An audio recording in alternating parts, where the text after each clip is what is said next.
ಇನ್ನು ರಾಜ್ಯ ರಾಜಕಾರಣದ ವಿಚಾರಕ್ಕೆ ಸಂಬಂಧಪಟ್ಟಂತೆ ಎಐಸಿಸಿ ಅಧ್ಯಕ್ಷ ಮಲ್ಲಿಕಾರ್ಜುನ ಖರ್ಗೆ ತಟಸ್ಥರಾಗಿದ್ದಾರೆ.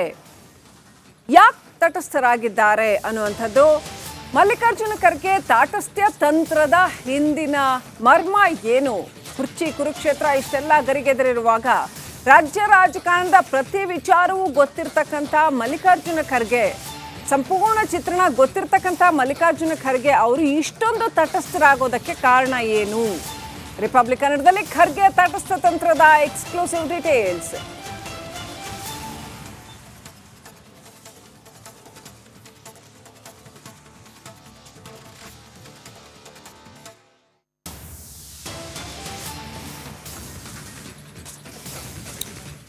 ಕಾಂಗ್ರೆಸ್ನಲ್ಲಿ ಬಣ ರಾಜಕೀಯ ಎಷ್ಟರ ಮಟ್ಟಿಗೆ ತಾರಕಕ್ಕೇರಿದೆ ಅಂತಂದ್ರೆ, ಒಂದು ಮಾತು ಆಚೆ ಈಚೆ ಆಡಿದ್ರೆ ಯಾವುದೇ ಬಣದಿಂದನೂ ಕೂಡ ಇಡೀ ಪಕ್ಷಕ್ಕೆ ಡ್ಯಾಮೇಜ್ ಆಗಬಹುದು.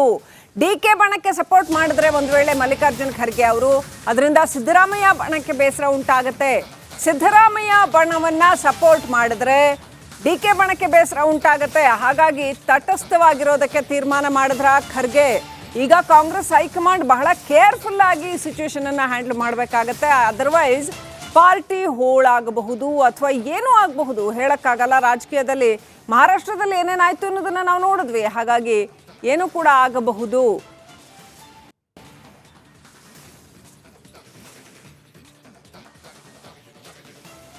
ಇನ್ನಷ್ಟು ಅಪ್ಡೇಟ್ ಪಡ್ಕೊಳ್ಳೋಣ. ನಮ್ಮ ಪ್ರತಿನಿಧಿ ಹನುಮಂತು ಹಾಗೂ ಬಸವರಾಜ್ ಇಬ್ಬರು ಕೂಡ ಮಾಹಿತಿ ಕೊಡೋದಕ್ಕೆ ಲೈವ್ ಕನೆಕ್ಟ್ ಆಗಿದ್ದಾರೆ. ಮೊದಲನೇದಾಗಿ ಹನುಮಂತ್ ಹತ್ರ ಮಾಹಿತಿ ಪಡ್ಕೊಳ್ಳೋಣ. ಹನುಮಂತ್, ಈಗ ಖರ್ಗೆ ಅವರು ಬಹಳ ಒಂದು ತಟಸ್ಥವಾದಂಥ ರೋಲ್ನ ಪ್ಲೇ ಮಾಡ್ತಾ ಇದ್ದಾರೆ. ಹಾಗೆ ಪ್ಲೇ ಮಾಡೋದು ಬಹಳ ಅನಿವಾರ್ಯ ಕೂಡ. ಇಲ್ಲಿ ಯಾವುದೇ ಒಂದು ಸ್ಟ್ಯಾಂಡ್ ತಗೊಂಡ್ರೂ ಕೂಡ ಇನ್ನೊಂದು ಬಣ ಸಂಪೂರ್ಣ ಮುಗಿ ಬೀಳುವ ಅಥವಾ ತಿರುಗಿ ಬೀಳುವ ಸಾಧ್ಯತೆಗಳಿದೆ ಅಂತ.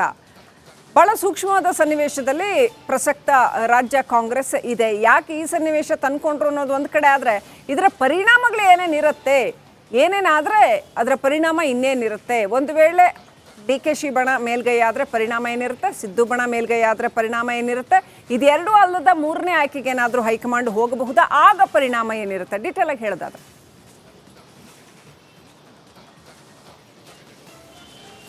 ಶ್ರೀಲಕ್ಷ್ಮಿ, ಇಲ್ಲಿ ಕಾಂಗ್ರೆಸ್ ಹೈಕಮಾಂಡ್ ಅತ್ಯಂತ ಸೂಕ್ಷ್ಮ ನಡೆಯನ್ನು ಅನುಸರಿಸ್ತಾ ಇದೆ. ಅದರಲ್ಲೂ ಕೂಡ ಕಾಂಗ್ರೆಸ್ನ ಹೈಕಮಾಂಡ್ನ ಭಾಗವಾಗಿರುವಂಥ ಸ್ವತಃ AICC ಅಧ್ಯಕ್ಷ ಮಲ್ಲಿಕಾರ್ಜುನ್ ಖರ್ಗೆ ಅವರು ಕರ್ನಾಟಕ ರಾಜ್ಯದ ರಾಜಕಾರಣವನ್ನು ಪ್ರತಿ ಇಂಚಿಂಚು ಅರಿತವರು. ಯಾಕೆ ಅಂತಂದು ಹೇಳಿದರೆ, ಅವರು ಇಲ್ಲೇ ಪ್ರತಿ ವಿಧಾನಸಭೆಯಿಂದ ಹಿಡಿದು ಎಲ್ಲ ಆಯಾಮಗಳಲ್ಲೂ ಇಲ್ಲಿ ಕೆಲಸವನ್ನು ಮಾಡಿರುವಂಥದ್ದು ಮತ್ತು ಪ್ರತಿ ಕ್ಷೇತ್ರದ ಇಂಚಿಂಚು ಮಾಹಿತಿ ಇಟ್ಕೊಂಡಿರುವಂಥ ಕಾರಣಕ್ಕಾಗಿ ಎರಡೂ ಬಣಗಳು, CM ಸಿದ್ದರಾಮಯ್ಯವರ ಬಣದ ಸ್ಟ್ರೆಂತ್ ಏನು, ವೀಕ್ನೆಸ್ ಏನು, DCM DK ಶಿವಕುಮಾರ್ ಅವರ ಬಣದ ಸ್ಟ್ರೆಂತ್ ಏನು, ವೀಕ್ನೆಸ್ ಅನ್ನುವಂಥ ಕೂಲಂಕುಷ ವರದಿ ಈಗಾಗಲೇ AICC ಅಧ್ಯಕ್ಷ ಮಲ್ಲಿಕಾರ್ಜುನ್ ಖರ್ಗೆ ಅವರ ಬಳಿ ಇದೆ.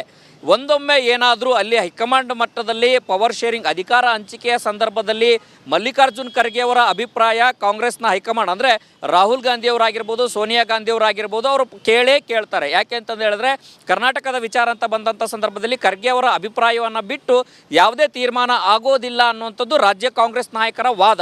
ಹಾಗಾಗಿ ಈ ಒಂದು ಸಂದರ್ಭದಲ್ಲಿ ಮಲ್ಲಿಕಾರ್ಜುನ್ ಖರ್ಗೆ ಅವರು ತಮ್ಮ ವೈಯಕ್ತಿಕ ಅಭಿಪ್ರಾಯವನ್ನು ಏನಾದರೂ ಕೊಟ್ಟರೆ ಅದು ಯಾರ್ದೋ ಒಬ್ಬರ ಪರವಾಗಿ ಪ್ರಭಾವ ಬೀರದಂತೆ ಆಗುತ್ತೆ. ಇದರಿಂದ ಸಹಜವಾಗಿ ಒಂದು ಬಣದಿಂದ ಈಗ DCM DK ಶಿವಕುಮಾರ್ ಅವರ ಪರವಾಗಿ ಸ್ಟ್ರೆಂತನ್ನು ಹೇಳಿದ್ರೆ ಅದು ಸಹಜವಾಗಿ CM ಸಿದ್ದರಾಮಯ್ಯವರ ಬಣದಲ್ಲಿ ಗುರುತಿಸಿಕೊಂಡಿರುವಂಥ ನಾಯಕರಾಗಿರ್ಬೋದು ಮತ್ತು ಖರ್ಗೆ ಅವ್ರ ಜೊತೆಗೆ 1-to-1 ಇರುವಂಥ ನಾಯಕರಾಗಿರ್ಬೋದು, ಅವ್ರು ಎಲ್ರಿಗೂ ಕೂಡ ಬೇಸರ ತರಿಸುತ್ತೆ ಅನ್ನೋಂಥದ್ದು ಒಂದು ಕಡೆಗೆ. ಮತ್ತೊಂದು ಕಡೆಗೆ ಸಿದ್ದರಾಮಯ್ಯವರ ಪರವಾಗಿ ಏನಾದರೂ ಈ ಮಾತನ್ನ ಅಭಿಪ್ರಾಯವನ್ನು ಹೇಳಿದ್ರೆ ಅದು ಸಹಜವಾಗಿ DK ಶಿವಕುಮಾರ್ ಅವರ ಬಣದಲ್ಲಿ ಗುರುತಿಸಿಕೊಂಡಿರುವಂಥದ್ದು ಮತ್ತು DK ಶಿವಕುಮಾರ್ ಅವ್ರಿಗೂ ಕೂಡ ಬೇಸರವನ್ನು ತರಿಸುತ್ತೆ. ಹಾಗಾಗಿ ಎರಡೂ ಬಣಗಳ ಈ ಕರ್ನಾಟಕ ರಾಜ್ಯದ ವಿಚಾರಕ್ಕಾಗಿ ಈಗ ನಡೀತಾ ಇರುವಂಥ ರಾಜಕೀಯ ವಿದ್ಯಮಾನಗಳ ಬಗ್ಗೆ ಈ CM ಸಿದ್ದರಾಮಯ್ಯವರ ಬಣ ಮತ್ತು DCM DK ಶಿವಕುಮಾರ್ ಅವರ ಬಣದ ನಾಯಕರು ಯಾವೆಲ್ಲ ರಿಪೋರ್ಟನ್ನು ಹೇಳಿದ್ರು, ಯಾವೆಲ್ಲ ಮಾಹಿತಿ ಹೇಳಿದರು, ಈ ಎರಡೂ ಬಣಗಳ ವಾದ ಪ್ರತಿವಾದವನ್ನು ಮಾತ್ರ ಸೋನಿಯಾ ಗಾಂಧಿ, ರಾಹುಲ್ ಗಾಂಧಿಯವರಿಗೆ ಮನವರಿಕೆ ಮಾಡ್ತಾರೆ. ಅದರ ಬದಲಾಗಿ ಇಂಥವರನ್ನೇ ಮಾಡಿ ಅನ್ನುವಂಥದ್ದನ್ನು ಹೇಳಲಿಕ್ಕೆ ಒಂದಷ್ಟು ಹಿಂದೇಟು ಹಾಕುವಂಥ ಸಾಧ್ಯತೆ ಕೂಡ ಇದೆ ಅನ್ನುವಂಥ ಮಾಹಿತಿಗಳಿಗೆ ಲಭ್ಯ ಆಗ್ತಾ ಇರೋಂಥದ್ದು. ಅಂದರೆ ಈ ಬಿಕ್ಕಟ್ಟನ್ನು ಶಮನ ಮಾಡಬೇಕು ಅಂತಂದು ಹೇಳಿದ್ರೆ ಒಂದು ರೀತಿಯ ಜಾಣ ನಡೆಯನ್ನು ಖರ್ಗೆ ಅವರು ಕೂಡ ಅನುಸರಿಸ್ತಾ ಇದ್ದಾರೆ ಅಂತಂದು ಹೇಳಿದರೆ ತಪ್ಪಾಗಲಿಕ್ಕಿಲ್ಲ. ಯಾಕೆಂತಂದು ಹೇಳಿದ್ರೆ ಇಲ್ಲಿ ಮುಂಬರುವಂಥ ದಿನಗಳಲ್ಲಿ ರಾಜಕೀಯ ಇಲ್ಲಿ ಕಾಂಗ್ರೆಸ್ ಹೈಕಮಾಂಡ್ ಯಾವ ರೀತಿ ಯೋಚನೆ ಮಾಡ್ತಾ ಇದೆ ಅಂತಂದು ಹೇಳಿದ್ರೆ, ಚರ್ಚೆಗಳು ಯಾವ ರೀತಿ ಆಗ್ತಾ ಇದೆ ಅಂತಂದು ಹೇಳಿದ್ರೆ, ಕಡಿಮೆ ಡ್ಯಾಮೇಜ್ ಮಾಡೋರು ಯಾರು, ದೊಡ್ಡ ಡ್ಯಾಮೇಜ್ ಮಾಡುವಂಥವ್ರು ಯಾರು. CM ಸಿದ್ದರಾಮಯ್ಯ ಅವ್ರನ್ನ ಒಂದು ವೇಳೆ ನಾಯಕತ್ವ ಬದಲಾವಣೆಗೆ ಏನಾದರೂ ಕೈ ಹಾಕಿದರೆ ಡ್ಯಾಮೇಜ್ ಎಷ್ಟರ ಮಟ್ಟಿಗೆ ಆಗುತ್ತೆ, ಇಲ್ಲ ಅವ್ರನ್ನೇ ಮುಂದುವರಿಸಿದ್ರೆ ಎಷ್ಟರ ಮಟ್ಟಿಗೆ ಡ್ಯಾಮೇಜ್ ಆಗುತ್ತೆ, ಇದೆಲ್ಲವೂ ಕೂಡ ಪೂರ್ವಪರವಾದಂಥ ವರದಿಗಳನ್ನು ಈಗಾಗಲೇ ಕಾಂಗ್ರೆಸ್ ಹೈಕಮಾಂಡ್ ಕಲೆ ಹಾಕಿದೆ. ಇದರ ನಡುವೆ ಮಲ್ಲಿಕಾರ್ಜುನ್ ಖರ್ಗೆ ಅವರು ಕೂಡ ಒಂದಷ್ಟು ಜಾಣ ನಡೆಯನ್ನು ಅನುಸರಿಸ್ತಾ ಇದ್ದಾರೆ. ರೈಟ್, ಥ್ಯಾಂಕ್ ಯು ಹನುಮಂತು ಡೀಟೇಲ್ಸ್ಗಾಗಿ. ಹಾಗೇನೆ ಥ್ಯಾಂಕ್ ಯು ಬಸವರಾಜ್. ಇಬ್ರು ಇನ್ನು ರಾಜ್ಯ ರಾಜಕಾರಣದ ವಿಚಾರಕ್ಕೆ ಸಂಬಂಧಪಟ್ಟಂತೆ AICC ಅಧ್ಯಕ್ಷ ಮಲ್ಲಿಕಾರ್ಜುನ್ ಖರ್ಗೆ ತಟಸ್ಥರಾಗಿದ್ದಾರೆ. ಯಾಕೆ ತಟಸ್ಥರಾಗಿದ್ದಾರೆ ಅನ್ನುವಂಥದ್ದು, ಮಲ್ಲಿಕಾರ್ಜುನ ಖರ್ಗೆ ತಾಟಸ್ಥ್ಯ ತಂತ್ರದ ಹಿಂದಿನ ಮರ್ಮ ಏನು, ಕುರ್ಚಿ ಕುರುಕ್ಷೇತ್ರ ಇಷ್ಟೆಲ್ಲ ಗರಿಗೆದರಿರುವಾಗ ರಾಜ್ಯ ರಾಜಕಾರಣದ ಪ್ರತಿ ವಿಚಾರವೂ ಗೊತ್ತಿರ್ತಕ್ಕಂಥ ಮಲ್ಲಿಕಾರ್ಜುನ ಖರ್ಗೆ, ಸಂಪೂರ್ಣ ಚಿತ್ರಣ ಗೊತ್ತಿರ್ತಕ್ಕಂಥ ಮಲ್ಲಿಕಾರ್ಜುನ ಖರ್ಗೆ ಅವರು ಇಷ್ಟೊಂದು ತಟಸ್ಥರಾಗೋದಕ್ಕೆ ಕಾರಣ ಏನು? ರಿಪಬ್ಲಿಕ್ ಕನ್ನಡದಲ್ಲಿ ಖರ್ಗೆ ತಟಸ್ಥ ತಂತ್ರದ ಎಕ್ಸ್ಕ್ಲೂಸಿವ್ ಡೀಟೇಲ್ಸ್.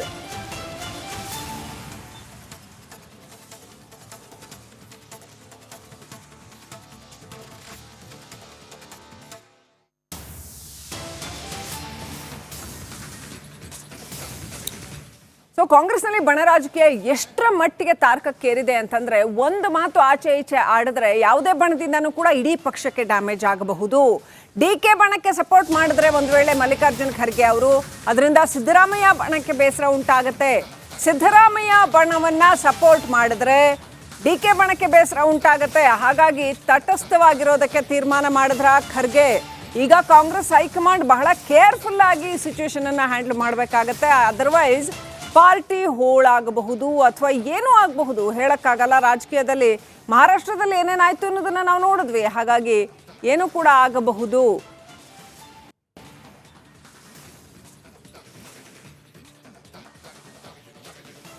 ರೈಟ್, ಇನ್ನಷ್ಟು ಅಪ್ಡೇಟ್ ಪಡ್ಕೊಳ್ಳೋಣ. ನಮ್ಮ ಪ್ರತಿನಿಧಿ ಹನುಮಂತು ಹಾಗೂ ಬಸವರಾಜ್ ಇಬ್ಬರು ಕೂಡ ಮಾಹಿತಿ ಕೊಡೋದಕ್ಕೆ ಲೈವ್ ಕನೆಕ್ಟ್ ಆಗಿದ್ದಾರೆ. ಮೊದಲನೇದಾಗಿ ಹನುಮಂತ್ ಹತ್ರ ಮಾಹಿತಿ ಪಡ್ಕೊಳ್ಳೋಣ. ಹನುಮಂತ್, ಈಗ ಖರ್ಗೆ ಅವರು ಬಹಳ ಒಂದು ತಟಸ್ಥವಾದಂಥ ರೋಲ್ನ ಪ್ಲೇ ಮಾಡ್ತಾ ಇದ್ದಾರೆ. ಹಾಗೆ ಪ್ಲೇ ಮಾಡೋದು ಬಹಳ ಅನಿವಾರ್ಯ ಕೂಡ. ಇಲ್ಲಿ ಯಾವುದೇ ಒಂದು ಸ್ಟ್ಯಾಂಡ್ ತಗೊಂಡ್ರೂ ಕೂಡ ಇನ್ನೊಂದು ಬಣ ಸಂಪೂರ್ಣ ಮುಗಿ ಬೀಳುವ ಅಥವಾ ತಿರುಗಿ ಬೀಳುವ ಸಾಧ್ಯತೆಗಳಿದೆ ಅಂತ. ಬಹಳ ಸೂಕ್ಷ್ಮವಾದ ಸನ್ನಿವೇಶದಲ್ಲಿ ಪ್ರಸಕ್ತ ರಾಜ್ಯ ಕಾಂಗ್ರೆಸ್ ಇದೆ. ಯಾಕೆ ಈ ಸನ್ನಿವೇಶ ತಂದ್ಕೊಂಡ್ರು ಅನ್ನೋದು ಒಂದು ಕಡೆ ಆದರೆ, ಇದರ ಪರಿಣಾಮಗಳು ಏನೇನಿರುತ್ತೆ, ಏನೇನಾದರೆ ಅದರ ಪರಿಣಾಮ ಇನ್ನೇನಿರುತ್ತೆ. ಒಂದು ವೇಳೆ DKಶಿ ಬಣ ಮೇಲ್ಗೈ ಆದರೆ ಪರಿಣಾಮ ಏನಿರುತ್ತೆ, ಸಿದ್ದು ಬಣ ಮೇಲ್ಗೈ ಆದರೆ ಪರಿಣಾಮ ಏನಿರುತ್ತೆ, ಇದೆರಡೂ ಅಲ್ಲದ ಮೂರನೇ ಆಯ್ಕೆಗೆ ಏನಾದರೂ ಹೈಕಮಾಂಡ್ ಹೋಗಬಹುದಾ, ಆಗ ಪರಿಣಾಮ ಏನಿರುತ್ತೆ, ಡೀಟೇಲ್ ಆಗಿ ಹೇಳೋದಾದ್ರೆ.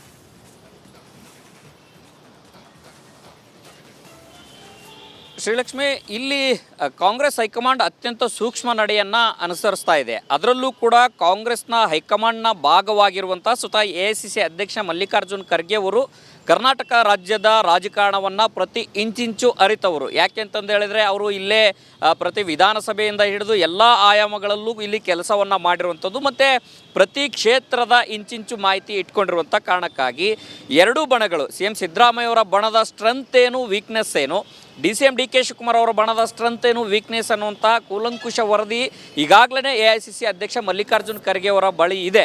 ಒಂದೊಮ್ಮೆ ಏನಾದರೂ ಅಲ್ಲಿ ಹೈಕಮಾಂಡ್ ಮಟ್ಟದಲ್ಲಿ ಪವರ್ ಶೇರಿಂಗ್ ಅಧಿಕಾರ ಹಂಚಿಕೆಯ ಸಂದರ್ಭದಲ್ಲಿ ಮಲ್ಲಿಕಾರ್ಜುನ್ ಖರ್ಗೆ ಅವರ ಅಭಿಪ್ರಾಯ ಕಾಂಗ್ರೆಸ್ನ ಹೈಕಮಾಂಡ್ ಅಂದರೆ ರಾಹುಲ್ ಗಾಂಧಿ ಅವರಾಗಿರ್ಬೋದು, ಸೋನಿಯಾ ಗಾಂಧಿ ಅವರಾಗಿರ್ಬೋದು, ಅವರು ಕೇಳ್ತಾರೆ. ಯಾಕೆ ಅಂತಂದು ಹೇಳಿದ್ರೆ, ಕರ್ನಾಟಕದ ವಿಚಾರ ಅಂತ ಬಂದಂಥ ಸಂದರ್ಭದಲ್ಲಿ ಖರ್ಗೆ ಅವರ ಅಭಿಪ್ರಾಯವನ್ನು ಬಿಟ್ಟು ಯಾವುದೇ ತೀರ್ಮಾನ ಆಗೋದಿಲ್ಲ ಅನ್ನುವಂಥದ್ದು ರಾಜ್ಯ ಕಾಂಗ್ರೆಸ್ ನಾಯಕರ ವಾದ. ಹಾಗಾಗಿ ಈ ಒಂದು ಸಂದರ್ಭದಲ್ಲಿ ಮಲ್ಲಿಕಾರ್ಜುನ್ ಖರ್ಗೆ ಅವರು ತಮ್ಮ ವೈಯಕ್ತಿಕ ಅಭಿಪ್ರಾಯವನ್ನು ಏನಾದರೂ ಕೊಟ್ಟರೆ ಅದು ಯಾರ್ದೋ ಒಬ್ಬರ ಪರವಾಗಿ ಪ್ರಭಾವ ಬೀರದಂತೆ ಆಗುತ್ತೆ. ಇದರಿಂದ ಸಹಜವಾಗಿ ಒಂದು ಬಣದಿಂದ ಈಗ CM DK ಶಿವಕುಮಾರ್ ಅವರ ಪರವಾಗಿ ಸ್ಟ್ರೆಂತನ್ನು ಏನಾದರೂ ಹೇಳಿದ್ರೆ ಅದು ಸಹಜವಾಗಿ CM ಸಿದ್ದರಾಮಯ್ಯ ಅವರ ಬಣದಲ್ಲಿ ಗುರುತಿಸಿಕೊಂಡಿರುವಂಥ ನಾಯಕರಾಗಿರ್ಬೋದು ಮತ್ತು ಖರ್ಗೆ ಅವ್ರ ಜೊತೆಗೆ 1-to-1 ಇರುವಂಥ ನಾಯಕರಾಗಿರ್ಬೋದು, ಅವರೆಲ್ಲರಿಗೂ ಕೂಡ ಬೇಸರ ತರಿಸುತ್ತೆ ಅನ್ನೋಂಥದ್ದು ಒಂದು ಕಡೆಗೆ. ಮತ್ತೊಂದು ಕಡೆಗೆ ಸಿದ್ದರಾಮಯ್ಯ ಅವರ ಪರವಾಗಿ ಏನಾದರೂ ಈ ಮಾತನ್ನ ಅಭಿಪ್ರಾಯವನ್ನು ಹೇಳಿದ್ರೆ ಅದು ಸಹಜವಾಗಿ DK ಶಿವಕುಮಾರ್ ಅವರ ಬಣದಲ್ಲಿ ಗುರುತಿಸಿಕೊಂಡಿರುವಂಥದ್ದು ಮತ್ತು DK ಶಿವಕುಮಾರ್ ಅವ್ರಿಗೂ ಕೂಡ ಬೇಸರವನ್ನು ತರಿಸುತ್ತೆ. ಹಾಗಾಗಿ ಎರಡೂ ಬಣಗಳ ಈ ಕರ್ನಾಟಕ ರಾಜ್ಯದ ವಿಚಾರಕ್ಕಾಗಿ ಈಗ ನಡೀತಾ ಇರುವಂಥ ರಾಜಕೀಯ ವಿದ್ಯಮಾನಗಳ ಬಗ್ಗೆ ಈ CM ಸಿದ್ದರಾಮಯ್ಯ ಅವರ ಬಣ ಮತ್ತು CM DK ಶಿವಕುಮಾರ್ ಅವರ ಬಣದ ನಾಯಕರು ಯಾವೆಲ್ಲ ರಿಪೋರ್ಟನ್ನು ಹೇಳಿದ್ರು, ಯಾವೆಲ್ಲ ಮಾಹಿತಿ ಹೇಳಿದರು, ಈ ಎರಡೂ ಬಣಗಳ ವಾದ ಪ್ರತಿವಾದವನ್ನು ಮಾತ್ರ ಸೋನಿಯಾ ಗಾಂಧಿ, ರಾಹುಲ್ ಗಾಂಧಿ ಅವರಿಗೆ ಮನವರಿಕೆ ಮಾಡ್ತಾರೆ.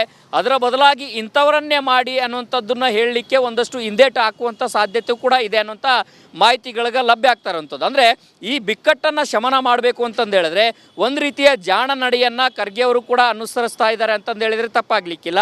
ಯಾಕೆಂತಂದು ಹೇಳಿದ್ರೆ ಇಲ್ಲಿ ಮುಂಬರುವಂಥ ದಿನಗಳಲ್ಲಿ ರಾಜಕೀಯ ಇಲ್ಲಿ ಕಾಂಗ್ರೆಸ್ ಹೈಕಮಾಂಡ್ ಯಾವ ರೀತಿ ಯೋಚನೆ ಮಾಡ್ತಾ ಇದೆ ಅಂತಂದು ಹೇಳಿದ್ರೆ, ಚರ್ಚೆಗಳು ಯಾವ ರೀತಿ ಆಗ್ತಾ ಇದೆ ಅಂತಂದು ಹೇಳಿದ್ರೆ, ಕಡಿಮೆ ಡ್ಯಾಮೇಜ್ ಮಾಡೋರು ಯಾರು, ದೊಡ್ಡ ಡ್ಯಾಮೇಜ್ ಮಾಡುವಂಥವ್ರು ಯಾರು. CM ಸಿದ್ದರಾಮಯ್ಯ ಅವ್ರನ್ನ ಒಂದು ವೇಳೆ ನಾಯಕತ್ವ ಬದಲಾವಣೆಗೆ ಏನಾದರೂ ಕೈ ಹಾಕಿದರೆ ಡ್ಯಾಮೇಜ್ ಎಷ್ಟರ ಮಟ್ಟಿಗೆ ಆಗುತ್ತೆ, ಇಲ್ಲ ಅವ್ರನ್ನೇ ಮುಂದುವರಿಸಿದ್ರೆ ಎಷ್ಟರ ಮಟ್ಟಿಗೆ ಡ್ಯಾಮೇಜ್ ಆಗುತ್ತೆ, ಇದೆಲ್ಲವೂ ಕೂಡ ಪೂರ್ವಪರವಾದಂಥ ವರದಿಗಳನ್ನು ಈಗಾಗಲೇ ಕಾಂಗ್ರೆಸ್ ಹೈಕಮಾಂಡ್ ಕಲೆ ಹಾಕಿದೆ.